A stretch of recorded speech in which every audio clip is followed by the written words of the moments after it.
de la base de la pirámide, es decir, la mayor población o los que eran más mexicanos eran jóvenes, es decir, dentro de la edad de 17 a 25 años o 17 a 30 años, componían un porcentaje muy alto de la población en México.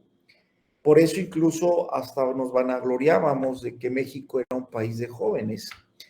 Y en su momento era cierto, porque ese gran bloque de jóvenes posteriormente seguían a los jóvenes y posteriormente venían prácticamente lo que es los adultos mayores de 60 años. Y en el piquito, los adultos mayores de 70, 80 y 95 años. Evidentemente, también entre la población de adultos, de adolescentes, jóvenes y adultos mayores se insertaba la pediátrica, la cual venía a disminución gradual, pues porque con las situaciones de controles de natalidad, de educación cultural sexual, tanto a la mujer como al hombre, pues los índices de nacimiento y de natalidad pues iban en disminución y ahora cada vez son más bajos. En aquel tiempo, en 1995, prácticamente el indicador de natalidad era de que por cada pareja normalmente había 2 hijos, es decir, el promedio de nacimiento por pareja era de 2 niños. Esa era la pirámide poblacional que con él entonces la Organización Americana de Salud hizo una alerta especialmente a los países de América Latina y les dijo, porque efectivamente ahorita son un país de jóvenes en donde de esa población total, el 5, el 6%, porque así como tienen adolescentes en bloque, entonces va a llegar el momento en el año 2025, 2030, en que ese gran bloque de mexicanos se va a hacer viejo y entonces ahí van a estar metidos en problemas. Y efectivamente, eso incluso, no sé si se acuerdan de Vicente Fox, no sé si estaban muy chavos, que fue presidente de la República cuando entró el PAN.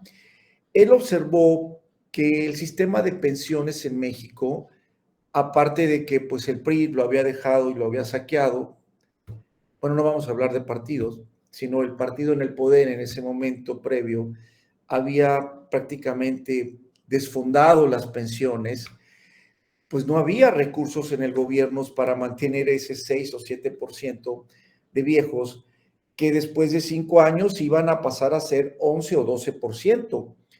Quizás suene un poco bajo, 5 o 6%, pero en una gran cantidad de miles y miles de personas, económicamente es algo muy fuerte, un cambio muy drástico poblacional que impacta económicamente y sistemas de salud a la población. Y efectivamente el gobierno tenía que hacer cambios políticos para esto. Fue cuando Fox impulsa los Afores, en donde dijo, a ver, el gobierno no tiene dinero para seguir manteniendo pensiones, por lo cual va a ser una situación bipartita o tripartita, en donde las pensiones van a ser sostenidas mensualmente con aportaciones, un porcentaje el trabajador, un porcentaje la empresa y un porcentaje el gobierno. Cada mes, cada mes. Por eso no era raro que cada mes que llegabas y trabajabas en el INSS o algún gobierno federal o algún instituto federal, pues bueno, venía en tu recibo de pago la retención del pago de pensiones, que eso se iba acumulando a una cuenta Afore que estaba a tu nombre con tus datos personales y que mes con mes se iba agregando dinero.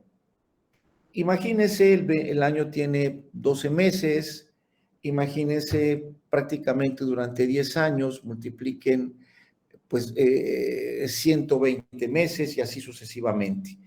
Pero también dio la particularidad que él dijo que también el trabajador podría él depositar más dinero si él así lo consideraba en la cantidad que él quería a su cuenta para ir incrementando la cuenta y cuando ya pudiera utilizar esta cuenta Afore, pues bueno, tuviera más cantidad que le permitiera mensualmente pues tener cierta proporción de dinero.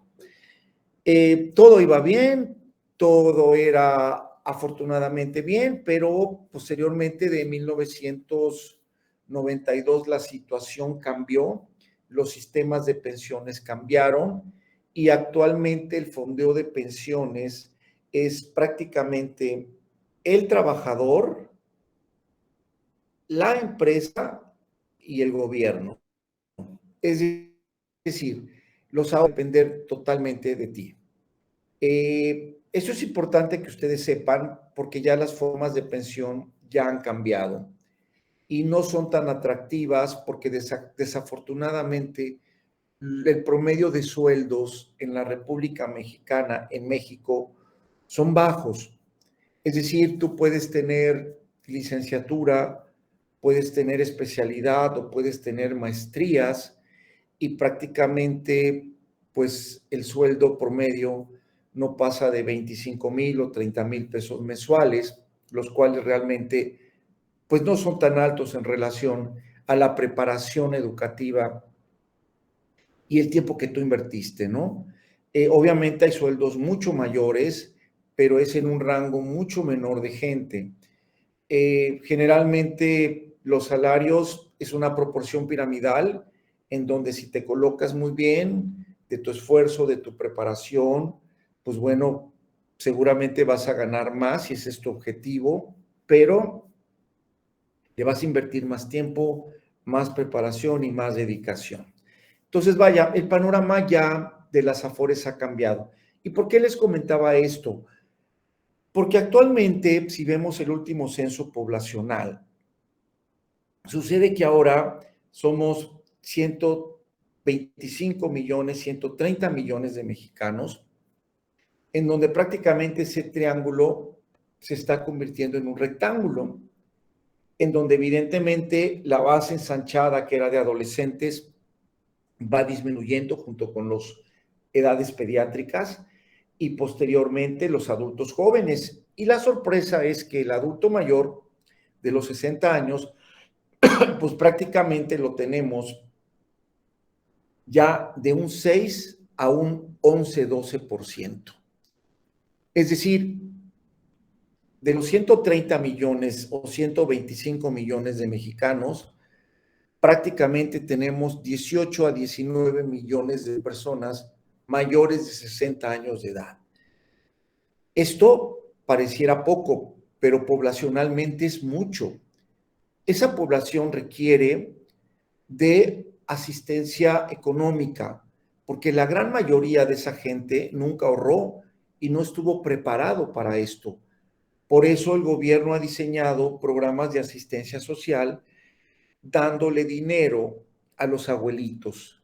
Eso no lo veo mal, porque incluso creo que eso está una justicia social.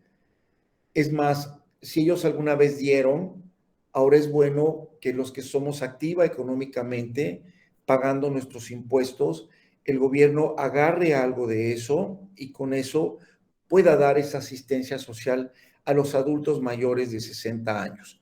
Obviamente, con un plan de ingreso de trabajo social para que vean que son abuelitos que lo necesitan, abuelitos que efectivamente estén vivos y que les llegue directamente el dinero a ellos. Y estamos hablando de que ha aumentado actualmente las pensiones de 3,000 a 6,000 pesos, no sé si mensual o bimestral, no recuerdo, que la verdad es una gran ayuda. Eh, Quizá es uno de los pocos programas sociales que yo le aplaudo al actual gobierno, ¿verdad? Que es simplemente un acto de justicia. Pero fuera de eso hay una serie de errores, de decisiones financieras económicas que están convirtiendo a México en un país de asistencia social. Es decir, una muy buena parte, varios millones de mexicanos están recibiendo dinero del gobierno, a lo cual se le llama asistencia social, en diversos programas. Aparte del de los abuelos, tenemos el programa de los NIMIS, es decir, de los adolescentes que salen titulados o adolescentes que tienen la prepa inconclusa y el gobierno decide becarlos mensualmente e incorporarlos a una empresa, obviamente en una plataforma, para que aprendan ellos en esa empresa, dependiendo de su perfil o de sus características, ciertas actividades laborales y esa empresa lo contrate por 12 meses o 6 meses y el gobierno paga el sueldo de ellos y a la empresa le beneficia porque es mano de obra, la cual la va formando, ¿de acuerdo? Y paga el gobierno. Cumple como cualquier trabajador, horarios, obligaciones y responsabilidades. Y la ventaja de este programa también es que en su momento esa empresa, si ya formó a esta persona, si es una empresa con posibilidad de crecimiento, una empresa real, una empresa preparada, una empresa con estructura económica y financiera, pues seguramente a los 12 meses que venza su programa lo va a contratar ya como empleo. Eso no suena mal, es un buen programa. Pero ya los otros programas de que la madre soltera, de que la madre de más de 2 o 3 hijos que tenga, de que el campo, en fin, hay 7, 8 programas de asistencia social que eso pues prácticamente han convertido el país en algo en donde muy buena parte de mexicanos se acostumbra a tener esos ingresos que una sola misma familia puede tener dentro de los integrantes de la familia 3, 4, 5 personas que en diversos programas y la familia perciba casi, pues en diversos programas casi 15,000, 18,000 o 25,000 mensuales. Y entonces aquí viene la regla del mejor esfuerzo. Pues ¿para qué me esfuerzo en trabajar si el gobierno me lo da? Y pues le estamos pasando bien. O sea, no hay para qué estresarse si el programa no los da. Y desafortunadamente, eso es una situación terrible que históricamente se ha demostrado en todos los países y más en los países de América Latina, que los países asistencialistas en exceso, pues prácticamente llevan a una debacle al país, porque no se genera productividad laboral. Hay por ahí una frase bíblica que dice, al pueblo no le des el pescado, al pueblo enséñale a pescar. O sea, la connotación es totalmente diferente. Yo les quiero recordar que el gobierno no genera empleos, ni está en sus posibilidades generar empleo. El gobierno administra el dinero de nuestros impuestos y derivado de esos impuestos se genera el dinero que tiene el gobierno para poder dar esta asistencia social, ¿ok? Pero el que genera empleo son los empresarios, no el gobierno. Los empresarios, microempresas, medianas empresas, grandes esfuerzas, empresas, multicorporativos, multiempresas, son las que generan el empleo para que se derroche prácticamente esa actividad y detone la economía. Por si ustedes no saben, nos situemos en Tuxtla Gutiérrez. ¿Sí me escuchan? Sí, doctor, sí se escucha. Sí, doctor. Sí, doctor, todo bien. ¿Sabían que Tuxtla Gutiérrez es una ciudad que aproximadamente tiene entre 150,000 a 850,000 habitantes? Ustedes saben que el 65% de los empleos en Tuxtla Gutiérrez son los que son derivados del gobierno estatal y federal. Es decir, de cada 10 tuxtlecos, 6.5 o trabajan en gobierno federal o gobierno estatal o gobierno municipal, UNASH, magisterios, Seguro Social, ISSSTE, secretarías de gobierno, ayuntamiento, y solo el 35% lo generan las empresas. Es decir, de cada 10 trabajos en Tuxtla, 3 a 4 lo dan las empresas privadas y 6 lo dan el gobierno. Esto es algo terrible. ¿Por qué? Porque Tuxtla no es atractivo para la inversión. Si se dan cuenta, Tuxtla tiene empresas de servicio, es decir, supermercados, hospitales, cines, plazas, autos, restaurantes, hoteles, es decir, son empresas de servicio, pero aquí no se genera fábricas automotrices, textiles, o sea, no hay generación de grandes fuentes de trabajo porque no somos una zona prácticamente eh, eh, atractiva para los inversionistas, tanto nacionales como internacionales. También una buena parte de nuestros ingresos, Tuxtla Gutiérrez, es la industria turística, en donde Tuxtla por sí sola no es turística, es una ciudad de paso para ir a San Cristóbal o para ir a Palenque o para ir a Los Altos o para ir a la Perla del Soconusco. Pero vaya, Tuxtla por sí sola no es. ¿Ya sabían esto? ¿Ya habían pensado en esto, médicos?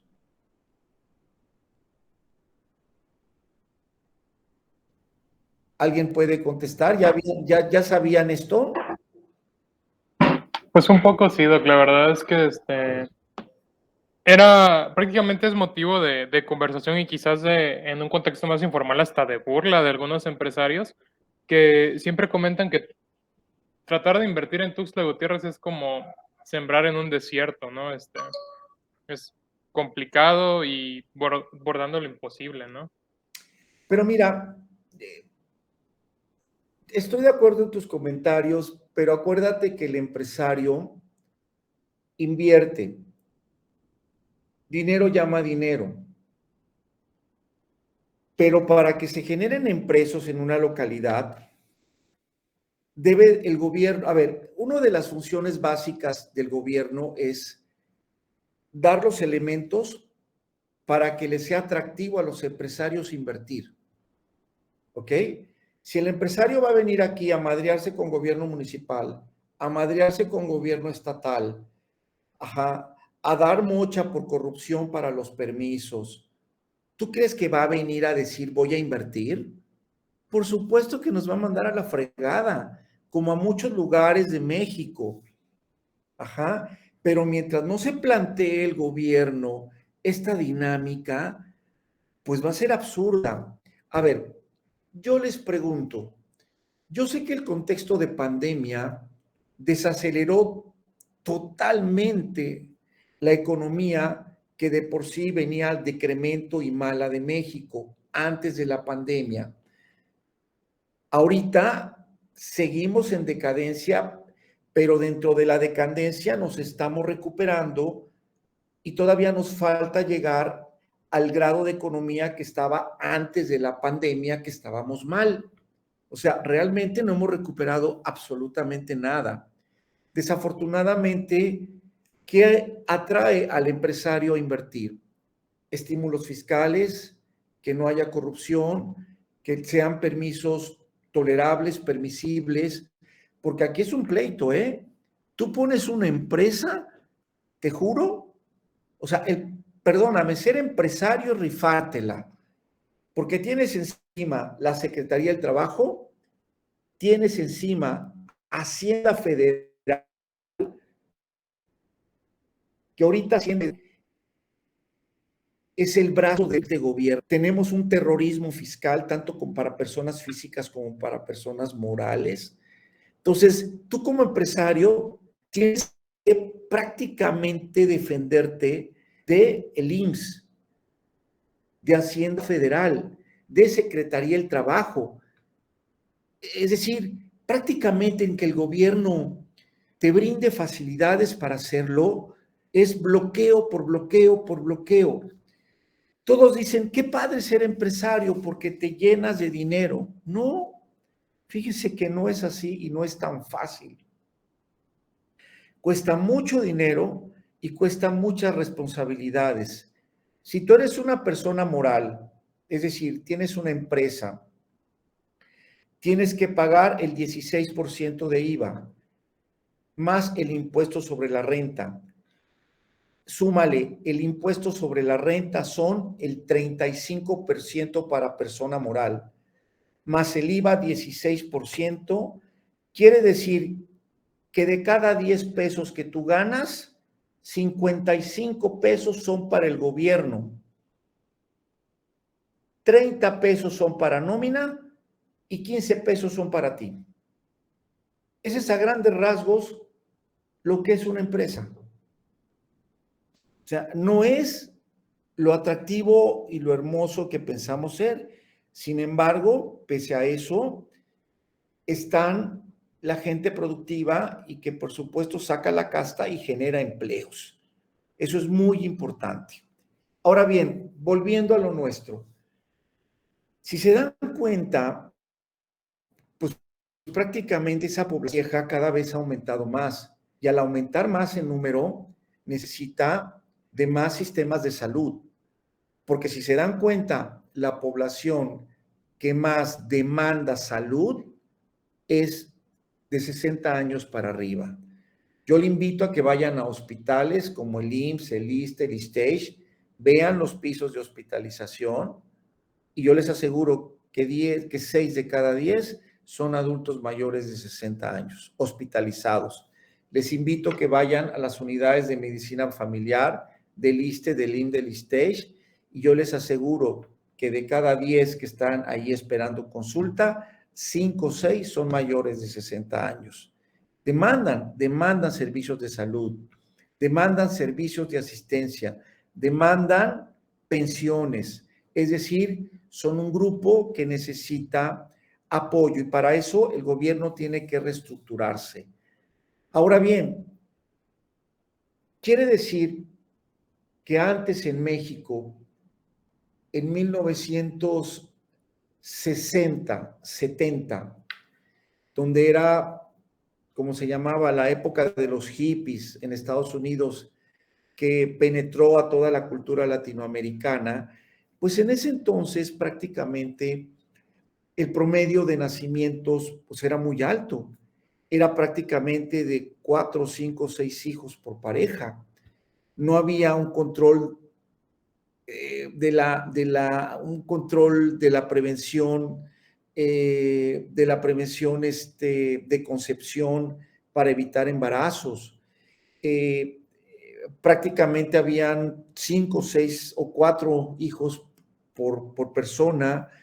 La mortalidad había disminuido en relaciones a principios de siglo, pero la gente se seguía muriendo de cáncer, de diabetes, depresión y prácticamente también los sistemas de salud de México progresaron, mejoraron, de tal forma que empezó a haber una disminución del índice de muertos, porque empezaron a haber esquemas de vacunación para los niños, esquema de vacunación para los adultos, esquema de embarazo, esquema de atención y cuidado preventivo y curativo al adulto joven. Es decir, créanme que tenemos una fortaleza en nuestro primer nivel de atención en México, pero necesitamos fortalecerlo con más médicos preparados, con más y más clínicas y más infraestructuras para poder penetrar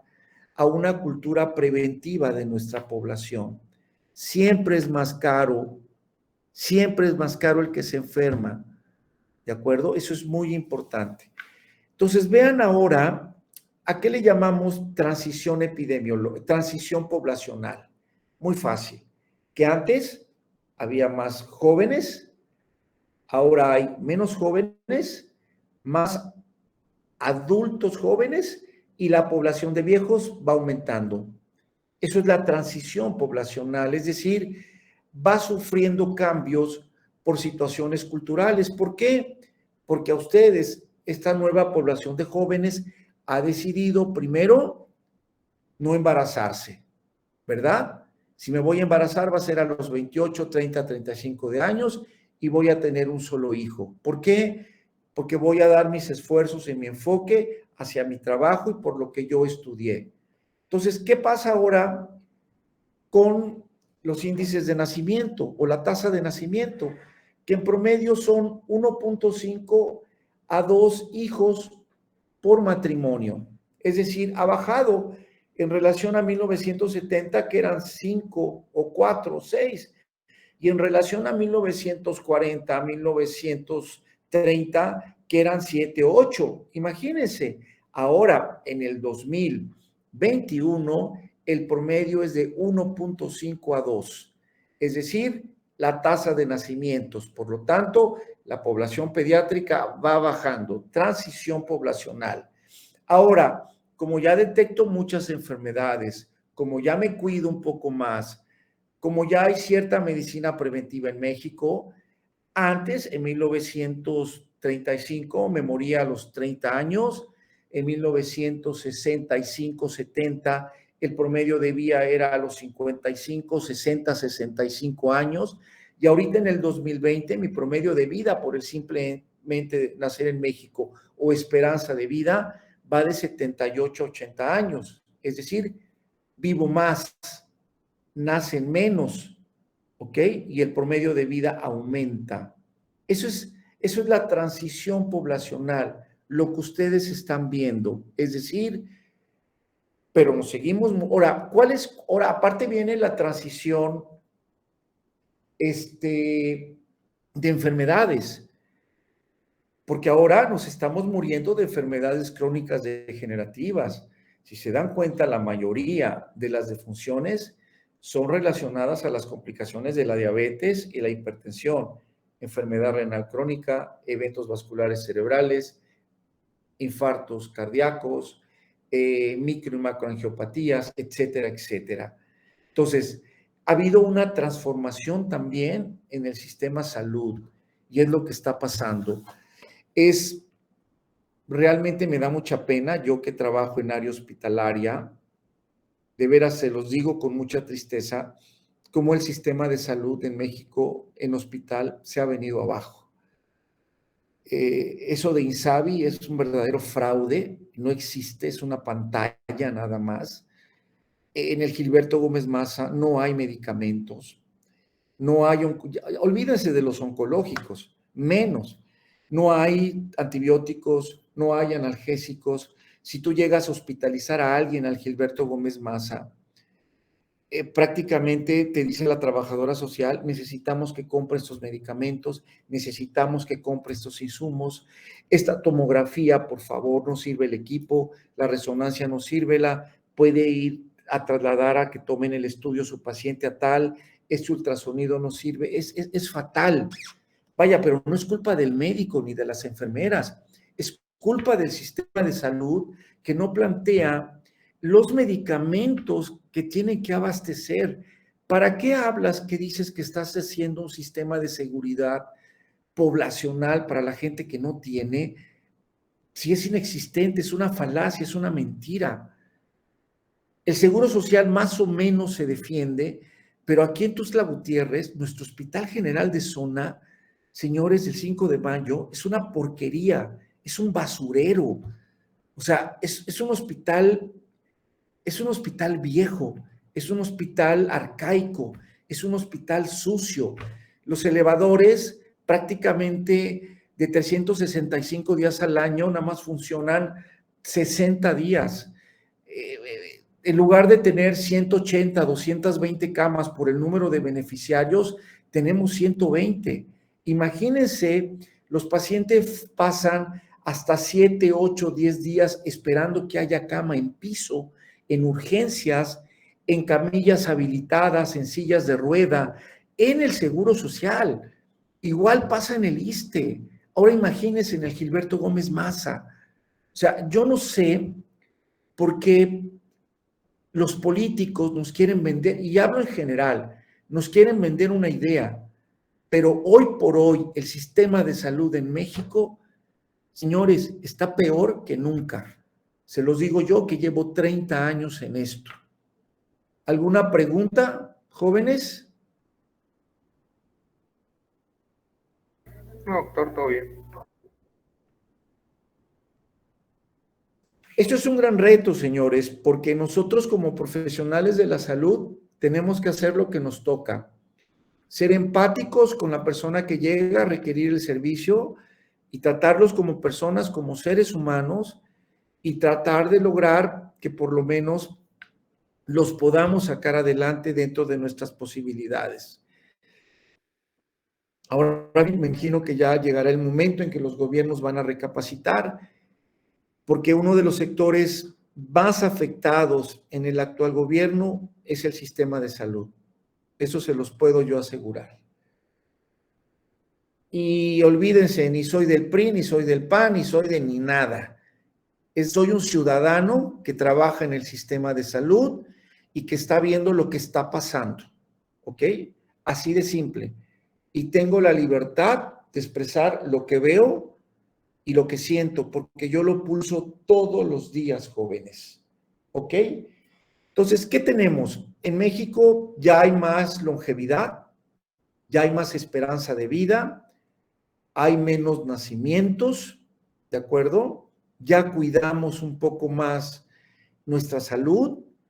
Sin embargo, nos falta mucho en la cultura también de la salud, porque nos ganamos honrosamente ser uno de los 3 países del mundo con mayor obesidad. Y no solo eso, creo que ocupamos el segundo o primer lugar en el mundo de obesidad infantil. Imagínense si nuestros hijos son obesos, ¿qué va a pasar o qué tipo de población en salud vamos a tener cuando todos esos niños obesos sean adultos jóvenes? Vamos a estar llenos de diabéticos e hipertensos y síndromes metabólicos. Por eso yo les decía, la cultura de la salud se da en casa, ¿ok? Ojo, la educación es en casa, no las escuelas. Las escuelas enseñan matemáticas, física, geografía, pero la educación, la cortesía, los valores es en casa, no en la escuela. Ojo, ¿ok? El ser educado, el ser atento, el ser empático, es en casa. Lo que tú ves en casa es lo que replicas. Hay que enseñarles a comer a nuestros hijos bien. Hay que enseñarles a tomar agua. Hay que enseñarles a decir que los alimentos chatarra son altamente nocivos y tóxicos y los va a acabar matando, ¿verdad? Pero a ver, pero si tú en las escuelas sales al recreo y lo único que encuentras ves 5 tipos de sabritas diferentes, 8 tipos de refrescos embotellados diferentes, ves 20,000 cereales diferentes, cajitas llenos de carbohidrato, pues hombre, señores, pues ¿qué esperamos? ¿Ok?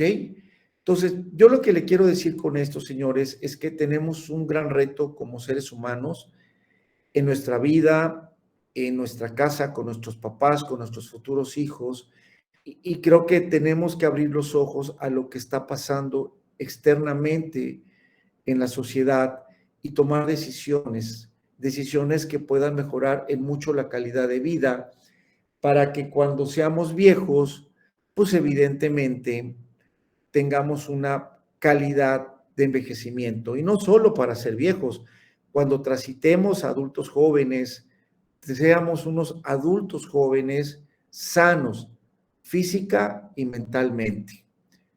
¿Alguna pregunta, alguna duda? No, doctor. No, doctor. ¿Algún comentario en relación a lo que platiqué?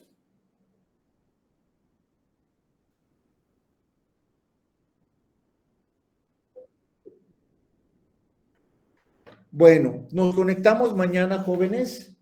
Mañana vamos a ver cómo se valora a un abuelo funcionalmente.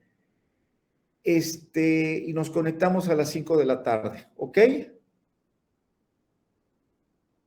Sí, claro, Está bien, muchas doctor. gracias. Sí, doctor, gracias. Nos vemos mañana. Que descansen, jóvenes. Hasta luego. Gracias.